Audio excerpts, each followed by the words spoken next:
Hey everybody, welcome back to another episode of Laugh London Eat the Podcast, sponsored by One Good One and First Option Mortgage. Thank you for your continued support.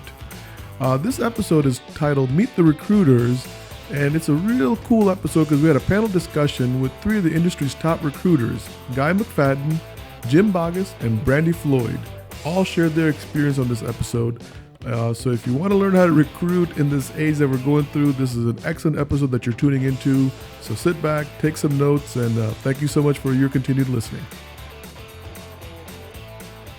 All right, everybody, welcome back to another episode of Laugh London Eat the Podcast. And we do have an amazing lineup today, guys. I am floored. You guys have been hearing about this Meet the Recruiter podcast episode that we've been working on. We've got three of the best in the industry. We've got Guy McFadden from One Good One. We got Jim Boggess from Verity, and we have Brandy Floyd, who is at Novus. So welcome everybody. Say hi collectively. Hi. Nice. We're going to go through a little roundup. Don't worry. But so this was something that I planned on. We were working on this because as we're doing this whole pandemic COVID thing, there's always this pushback that people hear that you can't recruit in this environment, you can't do this in this environment, the rates are too low, pipelines are too full.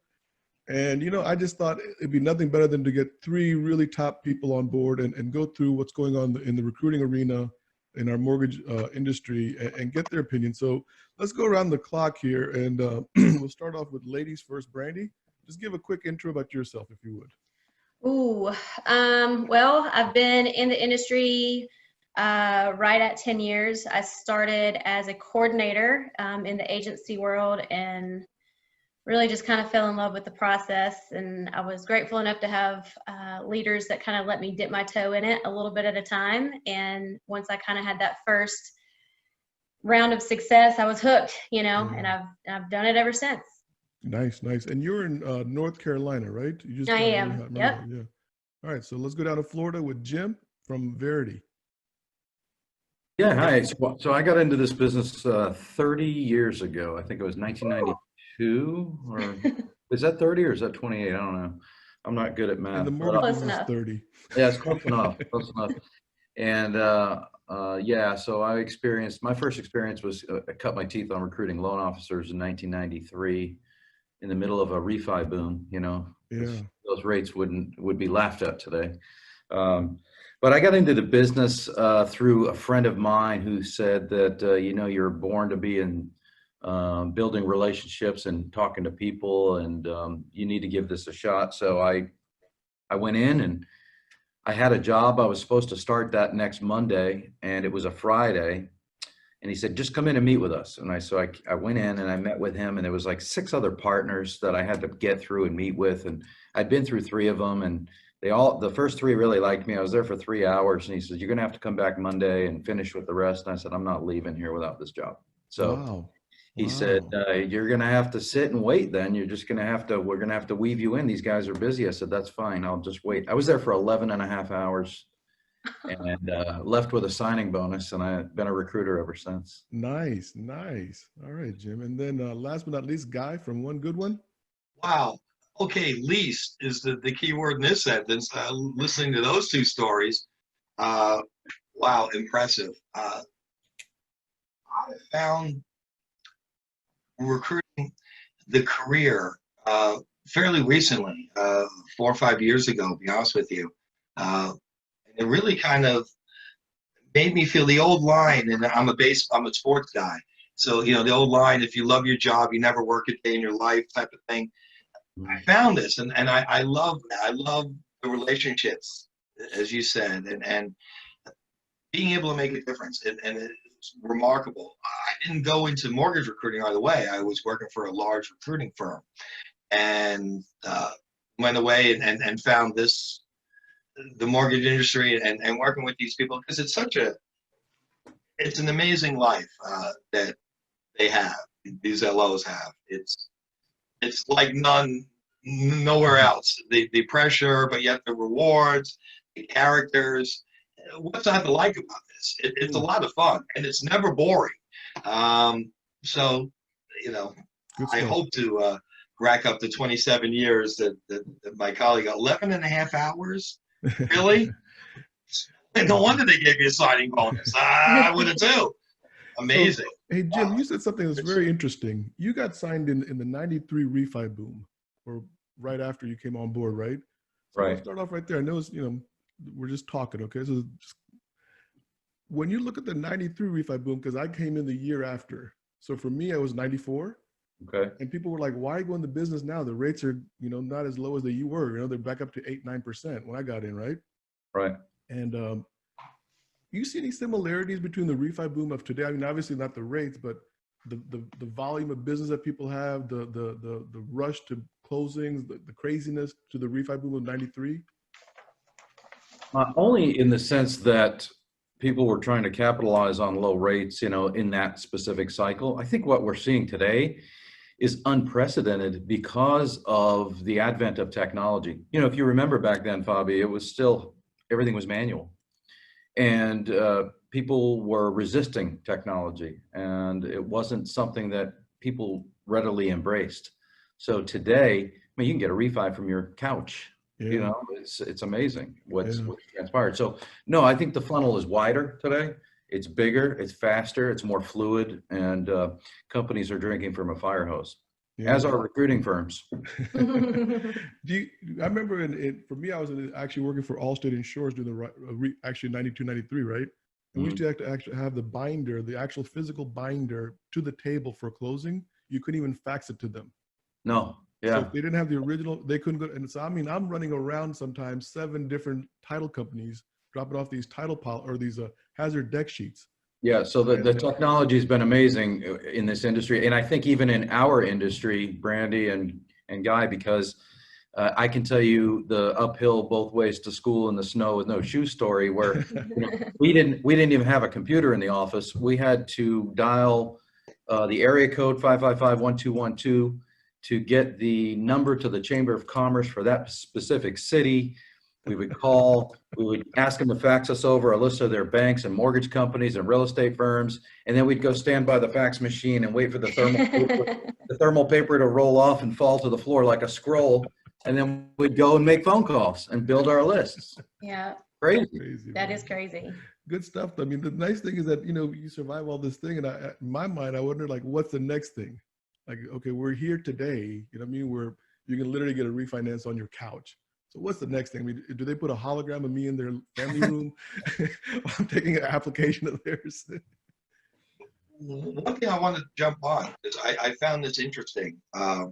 Capital One, if you saw the Capital One ads and how they were introducing coffee, and like their little banks were like almost coffee shops. You seen that?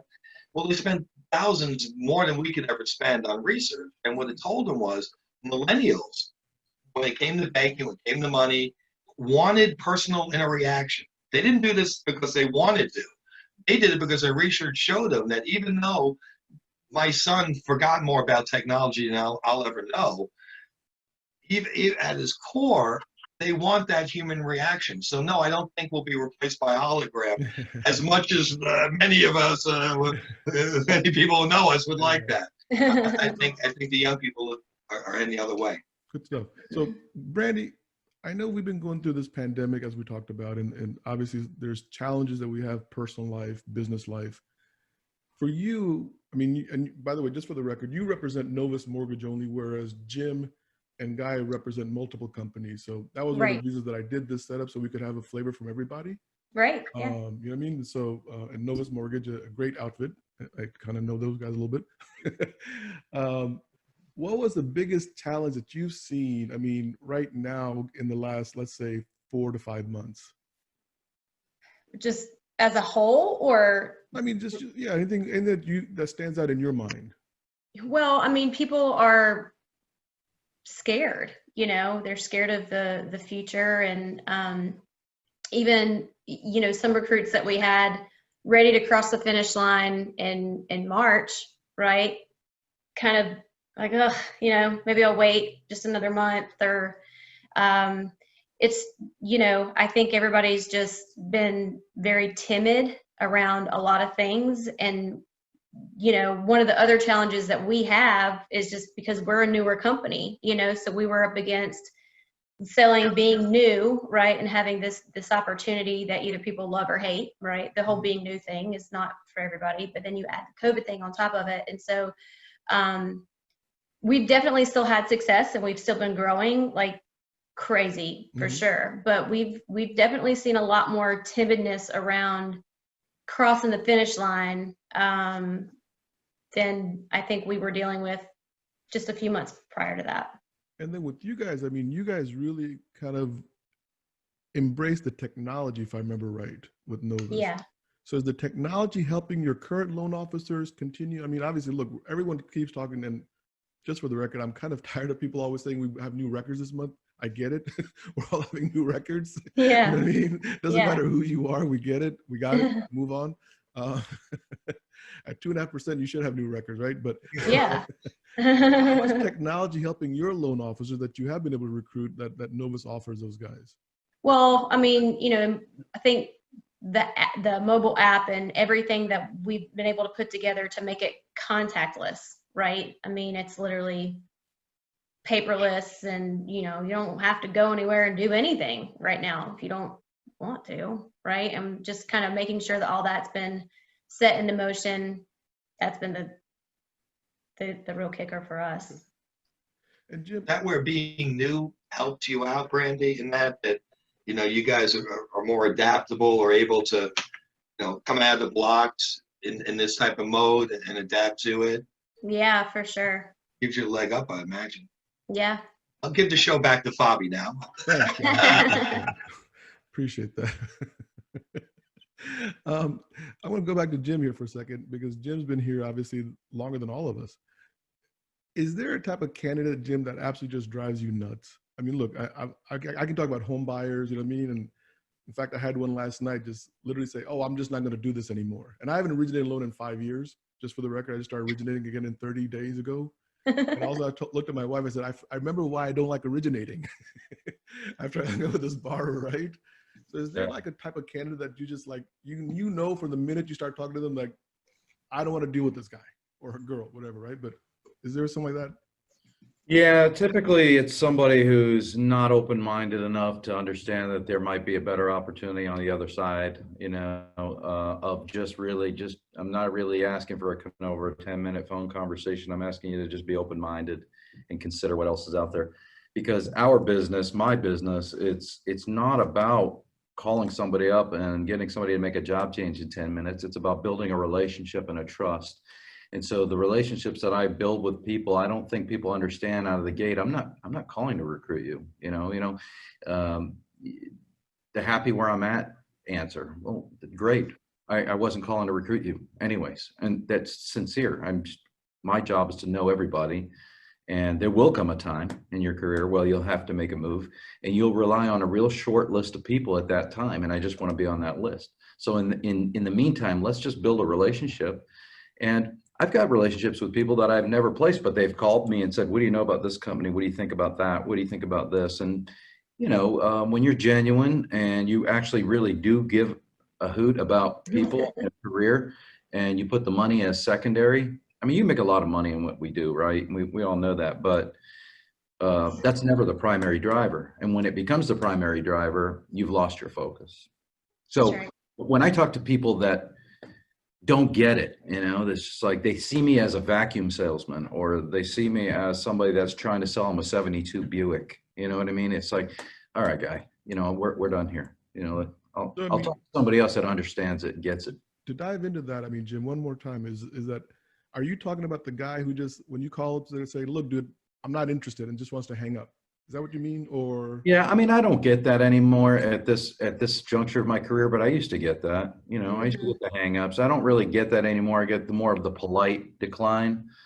But then I actually have fun with that one because I can flip them usually.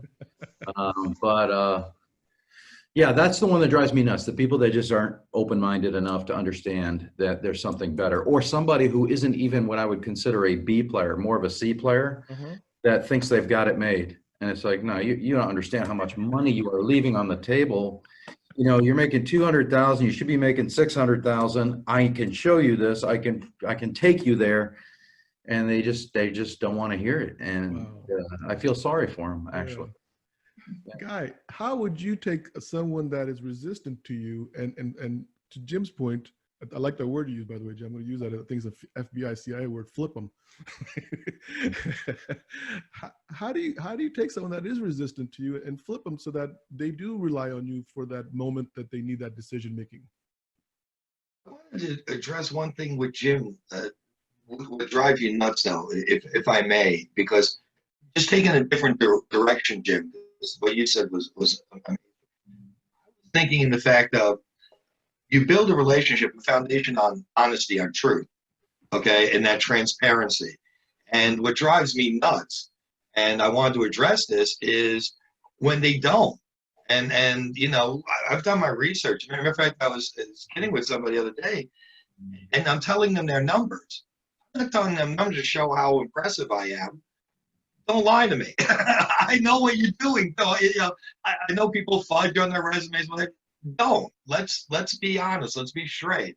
And that I just wanted to get to that is, and flipping is a whole nother thing. But that foundation of honesty and transparency is what drives me crazy. Is when they try to sell me the Buick, Jim. What they don't understand is that information is everywhere now. And we go back to the technology thing. It used to be that they could lie to us and tell us that they did X when they really did Y, and you wouldn't find out until you asked for paycheck stubs to prove it as a condition of the offer, right? So we're drowning in information and we're starved for knowledge these days. You know, that's how I see it. And my job is to get the knowledge out there. Information's easy. I mean, you know, how many times I've talked to a client that says, you know, we have that name, we saw that person, we saw him. You should know everybody out there. I mean, it's readily available. It's who is the procuring cause and how do we get that person to the table and who's got the influence over the candidate, right? So yeah, back to your point, Guy. I mean, it's exactly what you're saying. Is like, we can't be lied to anymore. That's a good feeling. That's one thing I'm real thankful about technology in our industry, because we don't look like idiots anymore, because they told us they do 20 million and they really only did 2 million. Right. And it's like They did 20 million 5 years ago, right? No, combined over 5 years. Over 2 to 3 years, they combined to 20 million. That's what they're doing. Man. Their career span. Their best year ever. That's the number you get. I'm gonna flip the question on you. Give me a type of candidate that you love working with, that you know, like, boom, oh my God, I click with that individual. I want to work with them, and they want to work with you. What's that for you? I mean, walk me through that process. Me or Guy? I'm sorry, Brandy. Oh, Brandy. Oh, me. I didn't hear you. I didn't hear you say my name. I am a over communicator, like probably to the point of annoying. So the candidates that share the love of over communication are my favorite. The ones that text me, you know, hey, you know, what's going on, or do you have this, or where are we at, you know, this, like, I know that they're engaged, right? And so I love that. I love the ones that once we kind of get to a certain point in the process, our relationship just really, you know, it just hits it off even more, and we're able to, you know, just kind of talk like friends and support them kind of going through the process. I love that. You said a key word there is engage. And so there was this, I think it was with Zinix, I was on their thing, and it was a dilemma with engagement. And Casey Cunningham had come up with this chart that showed that I'm not going to misquote some number, but it was like almost 70% of mortgage employees were not engaged in their current company. So the pool of availability is 70% of almost all mortgage guys right now that are not engaged. They're engaged because their pipelines are full right now, right? That's about it. But they're not really, and there's only like maybe 12% that were actually drinking the Kool-Aid. So when you find someone, Guy, that's so committed to their company, right? I know it's not on the question here. We'll move on. Right? If you find somebody that's really committed, that part of that 12% that is engaged, I mean, and they're polite and they're congenial. I mean, do you still continue calling them to find that moment when they're not engaged? I mean, how do you do that? Really gets to Jim's point. And frankly, he's just to do the talking for all of us between him and Brandy. Forget about it. it's really about being there when they need you, Bob. Okay, because anything can change to anybody. I've learned that much already. So it's about, and I look at this as acquiring talent and friends. And it is amazing, Brandy, isn't it, that you connect on such a personal level? Because, honestly, this is people's careers. This is their lives. This isn't just, we're not just playing here. It is personal, and it should be. So to answer your question, Bob, whether I think I can flip them, because getting back to your whole flip thing you did earlier, kind of irrelevant. I'm looking to establish a relationship that I am one of that small circle, as Jim put it so eloquently, that they will call when they need it or advice. And then what I'll do is I'll call Jim and I'll get the advice and call him back with good information. Yeah, by flip them, I just mean gain their trust. No, I just love that statement, Jim. That was the Bobby. That wasn't your flip. That was his flip. But Jim, going back to you, since you are the senior here at this point. So what's somebody starting brand new in the business? I know it's okay, you know what I mean. But trust me, I feel older than you've been around, so you're doing really good, brother. What do you tell somebody that's just starting off in the recruiting business? I mean, do you tell them, stop it, kid, don't do it, it's not worth it, or get out while you're alive, chase your dreams, or this is a really good industry, and what would be like your advice to somebody starting off? Yeah, that's a good question. I think it's a wonderful business, and I think it's something that I would encourage anybody to look into and get into. But this is a miserable business to come in and make 30 or 40 or 50 grand a year in. I mean, don't come here to make that. Outwork everybody. Build as big as you can build your web, as big as you can build your network and your circle of influence. So when I was hired by that company in my first 5 years working there, I remember we would get the American Banker delivered every day at the doorstep, right? It was a daily newspaper. And I could never get my hands on it because the partners would get it and it would go all around the office, and I'd see the old ones laying around, it's week old information because one of the partners would keep it on his desk and the other one had it on his desk. And so I started showing up at like 7 a.m. so that I could get it, and I would get it and digest it and make the first pot of coffee. That was before K-Pods. Now we had to make the coffee. And so I would just say, come into this business with a real strong work ethic. Of course, that applies to anything in life, but success only happens before work in the dictionary. So my feeling is I would encourage anybody that wants to get into the business to get into the business, but really, really get in there and just get your arms around it. Really dive in. You can't kind of do this. Yeah. My wife is always like, "Oh man, when are you going to put that phone down?" It's like, I'm sorry, babe, just two more. I got, yeah. Never ending, isn't it? Like I said, these are people's careers, guys said these are people's careers, and these are people that, they're in the middle of an offer and a negotiation, and we're expected to be available. Just like a loan officer is expected to answer their phone, we're expected to do the same. I remember being in Walt Disney World one time, and a client was calling me, and I was talking to them, and my wife's like, "What are you doing?" I'm like, "Honey, they pay for this trip. The reason we're in Walt Disney World staying at the Polynesian, because they paid for it." Yeah. So if I don't answer this phone, we don't get this next year. I told my wife that too. I said, "You remember 2008?" I said, "You can complain when the phone stops ringing." Yeah. Hey, Brandy, it happens rarely, but it does happen, right? And you get that call from that one candidate, maybe you talk to or whatever, and now they got to move like yesterday, right? Mm-hmm. It's like everything is exploding and they got to get out of here, and they want to get the offer letter to them tomorrow so they can review it, right? Yeah. Right now. What happens in your mind when that actual phone call happens like that?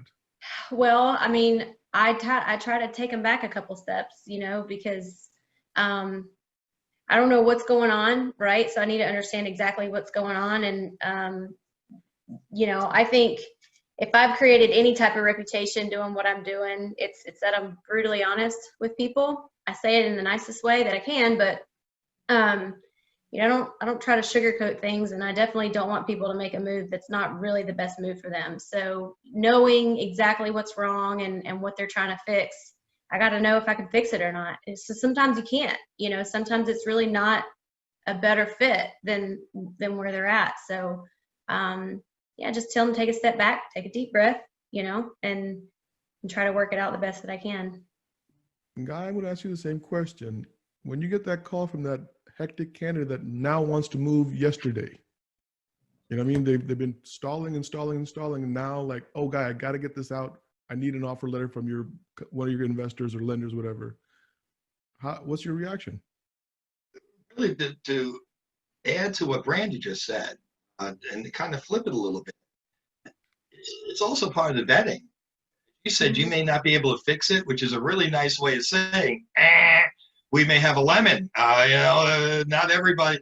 My mom once told me, you know what, guys, sometimes people are where they belong. And you just have to let it go.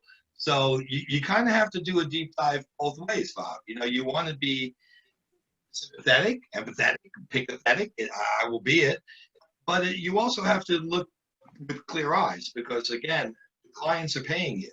As much as you want that talent, and you want to get, as I always kid, you want to get that 8x10 on the wall. I look at my clients, my candidates as talent, like you would an agent, and you want to have their picture on the wall. This is who I represent. Yeah. Maybe not so fast to put that one up on the wall. So who's your client? Is your client the company, or is your client the actual candidate? Well, it's kind of funny, because to me, they're both clients in a way, though you have to, one's candidate, one's client. But to me, they're both my clients. I work for both of them. Luckily, we're in a position, guys, where we're pulling in the same direction. We're looking for the same thing. And I think that's kind of where, just leave it right there. That's kind of Jim, the thing how about about you? I mean, how do you feel? I mean, is the company more 51%, or is the candidate 51? I mean, we're all human, right? I mean, it's got to be 51% to something. I used to tell them to dad. I was the youngest of 6. Trust me. I was like, you always love them more than you love me. So, I mean, my dad said, which finger would I cut off? Pick one. And he wouldn't pick anyway. I mean, so which one? I mean, how does that work for you, Jim?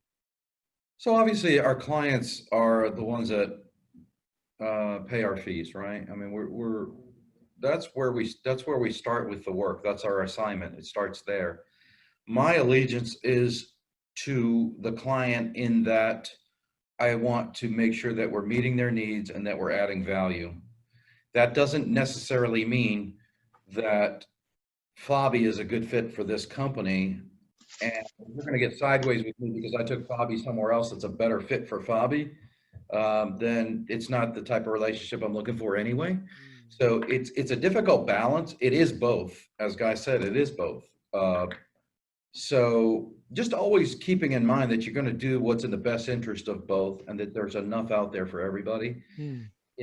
For a client to think that they're going to get first look on every single candidate is unrealistic, because they're not always a fit for that organization. So you have to be a good, keen evaluator of culture, philosophy, talents, business model, and make sure that we're bringing good fits to the right organizations.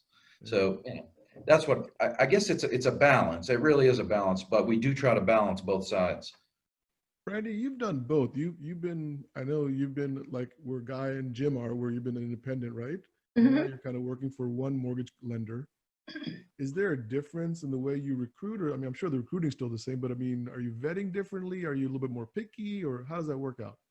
Well, I wouldn't say more picky or vetting differently, but for me, having one story to really just be super passionate about, I feel like I do a better job knowing if it's a fit or not for somebody. I've got plenty of relationships between, Jim and Guy and Lisa, that like if somebody's not a fit for Novus, I can definitely still help them in some way, shape, or form. Mm-hmm. But I think I do a better job making sure somebody's a fit for Novus, only focused on Novus. And it's a me thing, right? So Do you think it's easier representing one lender than it representing a bunch of lenders, or For me, yes, I think so. But you know, not everybody agrees with that. But for me, yes. Yeah, what's the reason that you think it's a good fit for you like that? You know, I feel like when I had 7 or 8 clients, right? Like my phone call and my approach was, you know, hey, are you open? Tell me all the things about you, and then let me go back and see what I can line up and figure out, right? Well, now I call and I say, hey, I want to share with you all the things about Novus, and I want you to share all the things about you with me. And then if we can help you reach new goals or whatever, like the conversation's just different. And I feel like I do a better job because I'm passionate about the story. Okay. Yeah. So it's a little bit more simplified, streamlined approach for you. Yeah, You for don't sure. have to juggle a bunch of different balls, and you can just kind of. Yeah. And then it's like you're either a fit or you're not, right? And no harm, no foul if you're not. And then I'll just give you to somebody else and let them help you. Yeah. Jim, what's a candidate that wouldn't be a good fit? Like you and Brandy and Guy, all three said that there are candidates that are not a fit for a company. What's a factor that says, hey, this guy's just not going to fit at company X, but I think they're going to fit at company Z? Brandy's laughing already. I'm glad he got that question. I know. Well, there's a multitude of answers to It that. is. Yeah, it's all yours. One could possibly be market penetration, right? So, you know, I've got a company right now that wants to acquire a group here in Florida. They're 25 million a month, and it's 2 guys, and one of the guys has a 15 million a month branch a mile and a half down from his branch. So they're not going to go there. It's not a fit. They want to stay together. So that right there, that cancels that. I've got to look for an alternate place that's a better fit for them. They've got a little bit of pain, but we're going to be patient. Nobody's got a white flag over their head saying, come save me. But at the same time, they know it could be better elsewhere. And so I've got to be patient and find the right, and they trust me that I'm not going to waste their time. Time is limited. Time's valuable today, especially today. Mm-hmm. But so what's not a good fit? Also, another one that would be probably not a good fit would be culture, philosophy of an organization, and how they perceive the business, how they want to go after the business. High maintenance people that, you know, aren't necessarily, or what do we call them? Divas. Divas, yeah, divas is good. Divas is good. Never passed the mirror they didn't love. Yeah. I don't have answers for you, Jim. What do you want to take? We got plenty. Challenged? Yeah, so I think there's a multitude of reasons. You really have to consider everything. But kind of what Brandy was saying, she does better pitching and talking about one organization with passion. That's great. For me, I'm the complete opposite. I want to have a multitude. I want to be the Swiss Army knife. I want to be able to have a multitude of options to take people to.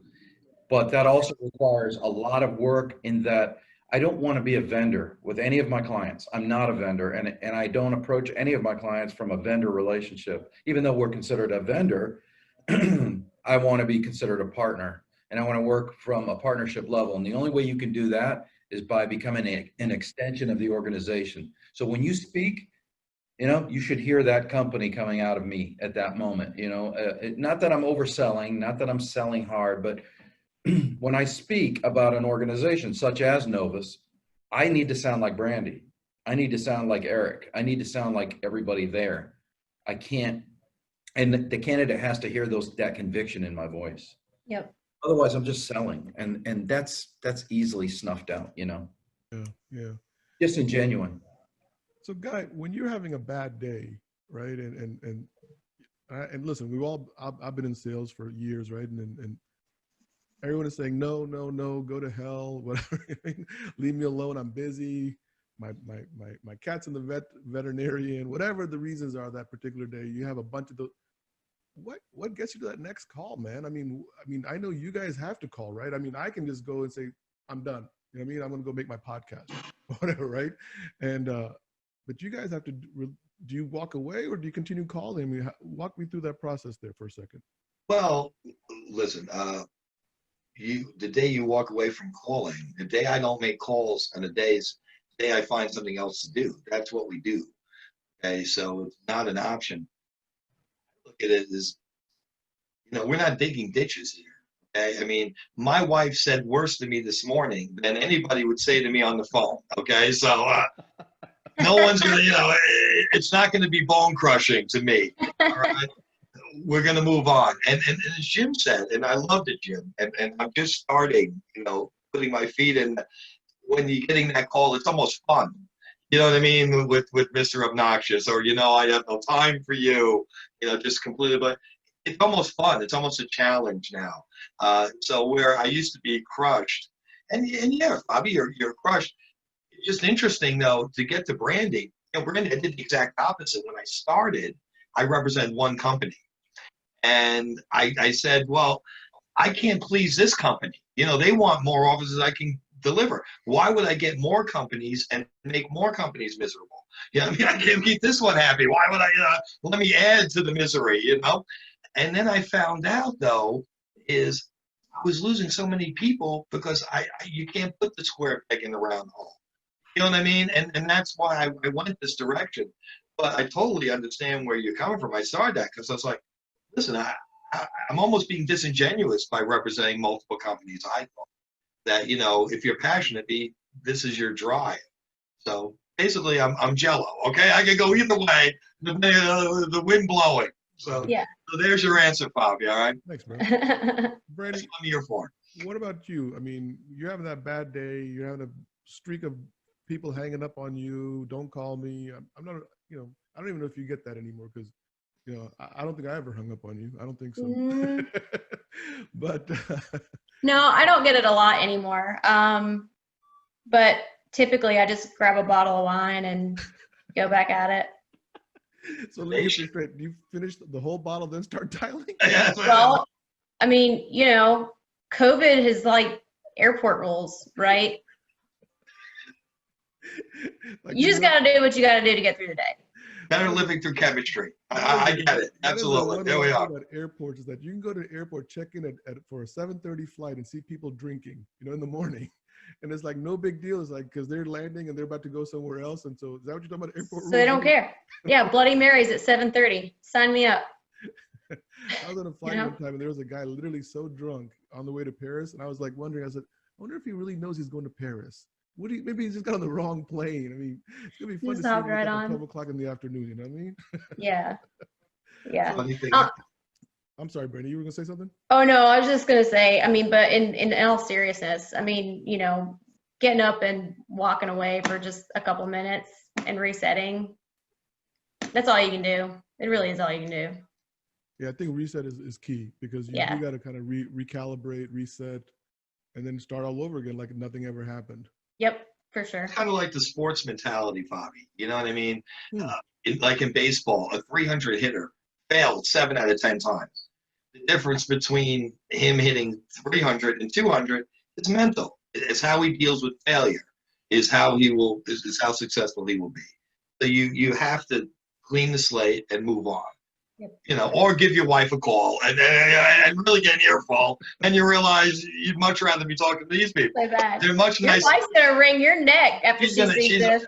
We're gonna keep her away from the podcast. All right, no potting for her. 30 years, guys. I've served my time. Jim, I mean, how you chime in here, brother? Bail me out before I can jump in about my wife, right? Yes. I mean, do you find inspiration and then come back, or do you just like reset or just call it a day, or what do you do? No, it doesn't faze me whatsoever. In fact, the last one that hung up on me was probably 3 years ago, and I laughed. Yeah, yeah. I literally cracked up laughing. I thought, wow, what an idiot. What a professional. Yeah. Yeah, he hung up on me because I was asking him for proof of his production numbers. This was before we could verify. And so I was thankful because it saved me a bunch of time. Yeah. So, no, and if I get honestly, at this point, we control the conversation anymore. It's not, I don't talk to people this way. I'm not selling. I'm not talking up. And I don't mean in a condescending way that I'm talking down, but I am in control of the conversation. I am in control. And if you don't have that poise and that strength on the phone, people just aren't going to react well to you anyway. So you've got to show some confidence on your call. You've got to know what you're talking about, and you've got to. Yeah, I mean, all we have is our voice, right? Like, we're not going and taking people to lunch and, I mean, sometimes, I guess, but for the most part, right? All we have is our voice. So it's got to come through on the phone. Yeah, I don't think we're suffering from a ton of rejection right now, and if it is, it's polite. People aren't. For sure. People aren't typically jerks. Yeah. What about the guy, Jim, that you're talking to for weeks and weeks and weeks, and looks like it's going where he's talked to your company, lenders, great conversations, blah blah blah, and you're right at the edge, and all of a sudden they disappear. Can't get them on the phone, won't return your text. You see them on Facebook somewhere, you see them on LinkedIn somewhere, you see them everywhere, but they will not return your phone call. I see you shaking your head. The audience can't see that, so I want to make sure. If we could go back to your first conversation about what candidate drives you nuts, I would like to put that as my answer. Okay. I forgot about that one. Ghosters. Getting ghosted is the most despicable thing, I think. I mean, be a human being, be a grown up, put your big boy and big girl pants on and say, I've decided I'm going to kind of hang where I'm at. Because when that happens, I feel like a real failure because I didn't build the trust in the relationship like I thought I did. They still saw me as somebody selling instead of somebody that was more concerned about their well-being. I have a guy yesterday that was offered a $300,000 sign-on bonus, a $200,000 credit to his P&L. And we had this conversation. His rates are back where they were. His credit scores are back where they were. He's closing some significant volume. And I told him, you probably need to stay where you're at. Why would I try to push this guy into a direction that doesn't make sense for him? Really? There's a real trust there between him and I know that he trusts me and I trust him. And so what's best for the person? I mean, I'm just being selfish if I'm trying to sell him into an opportunity. Now, 2 months ago, it was a better deal over here, after the lockdown and, all the aggregators pulling out and all of that kind of stuff. But today, I think it's all kind of come back. And so he doesn't have a ton of pain. So I said, you probably just need to stay there. I think that surprises people sometimes when you tell them that. Like, yeah, for sure. My career doesn't hinge on you making this move, Okay. Brandy, you were shaking your head really vehemently when Jim was talking about the ghosters and I was asking the question. I mean, you were really, that people can't see you on this podcast until they get on YouTube, but you obviously have had ghosters in your career. Oh yeah. And I do a lot of ops recruiting too, being internal, right? And so it happens even more when you kind of get on that side of it, for sure. So, I mean, Guy, when you have a ghost, I mean, and I'm saying ghost, sorry. When you have someone that ghosts you, I mean, do you give up? Do you stop calling? Do you say, the heck with this? I'm not going to do this anymore? I mean, what do you do then? My personality, I'm coming at you. Okay, I'm not letting you off the hook that easy. All right, and I will delight in keep calling you. All right, I'm not going to make it easy for you. All right, it's just my own, because they've dropped off. As Jim had said so wonderfully, it's about trust. Okay, and they obviously don't trust you. So why not let them know this is not how we act. This is not how we behave. Okay, and so I'll do it for my own amusement, for lack of a better term. All right, little masochism, but why not? Just don't let them off that easy. So the thing I'll typically text them a couple of times, and then if they really are just ghosting, I just let them go, because I'm not going to. Sure. I'm a 3 and out. 3 and out. 3 and out. 3 and Yep. out. That's fair. I mean, I think at that point you got to call. You got to move on to the next person. I guess there's only so many resources we have. Yeah. Brandy, there's no perfect company in the mortgage business. We all know that, right? No utopia. No utopia. I thought maybe I'll call my next, if I open a mortgage company next time, I'm going to call it Utopia Lending. Take that, You're designer. welcome. Like, hey, we finally found utopia. Yeah. But from your Actually, view, that's pretty cool. is there one thing a company could do, if they're not already doing it, that would stop their sales guys from taking your phone call? Well, to your comment earlier about engagement, right? It's engage and encourage. People like to be encouraged, and it goes so much farther than any of us could even know. You know, that extra phone call of, hey, you know, I don't know, like, you know, your team did whatever yesterday, or, you know, I just wanted to let you know we appreciate you, or, you know, just maybe like just sending a thank you card, you know, to just extra little touches of engaging your people to let them know that you appreciate them, hands down, is what more Really? people should be doing. Jim, what do you think, buddy?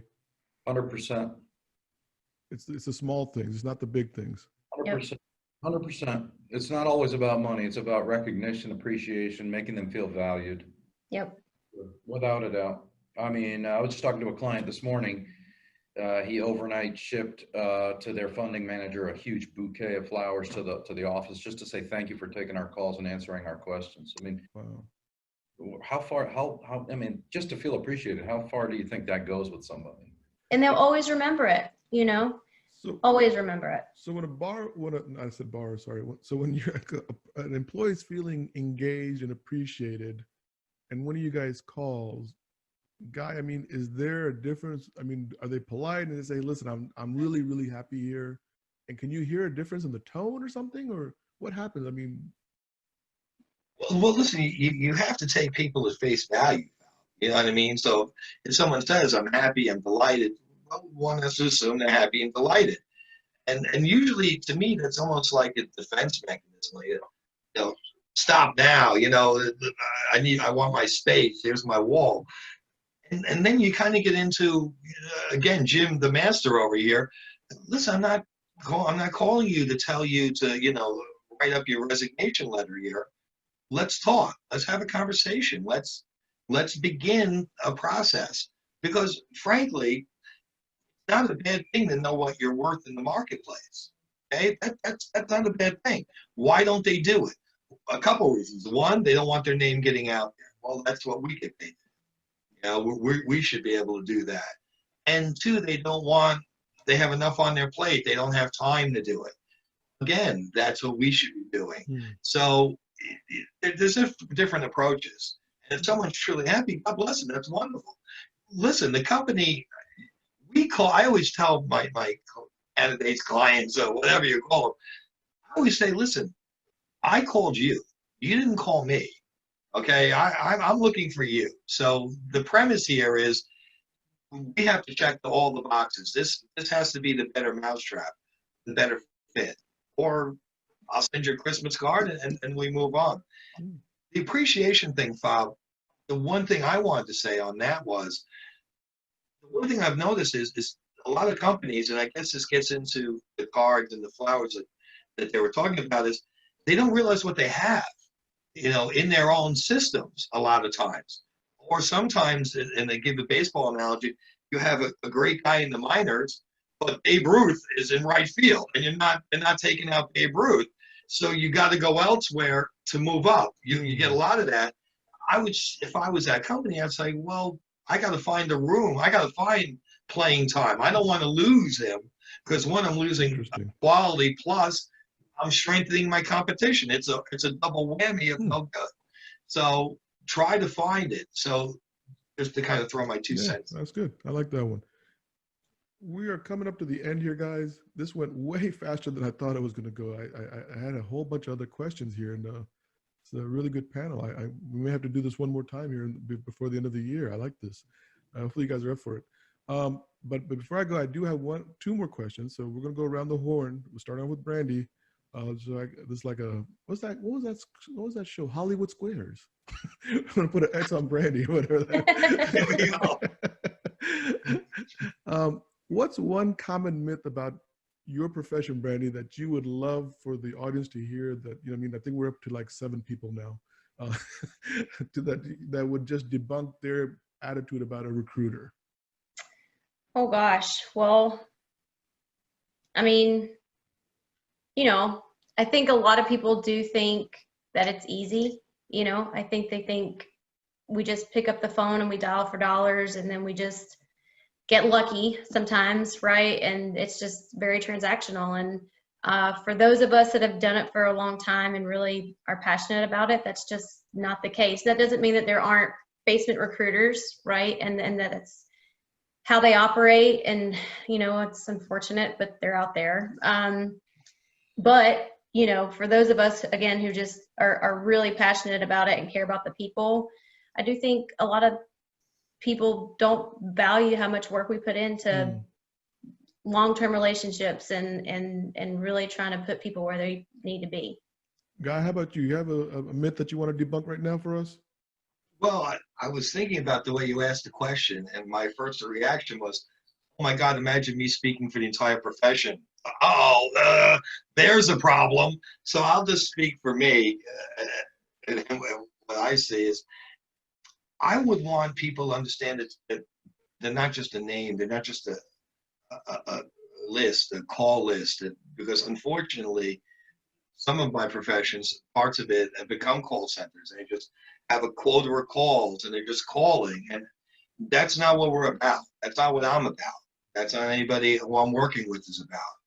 This is about people's careers and their lives and their dreams and aspirations. And that's something that we take incredibly serious. And to think of us as just, you know, selling the Buick, as Jim said. I love that line. That would be the thing I would like to say, no, it's much, much more than that. I take this home at night. These people become part of my life. And All right. Jim, how about you, man? Anything you want to let our people know that, hey, you know what? This is a myth. This is just not the truth. And this is what's really about. Well, I think we'd be lying if we said that there aren't bad recruiters, you know, just like there's bad loan officers, just like there's bad managers, just like there's bad anything, right? Sure.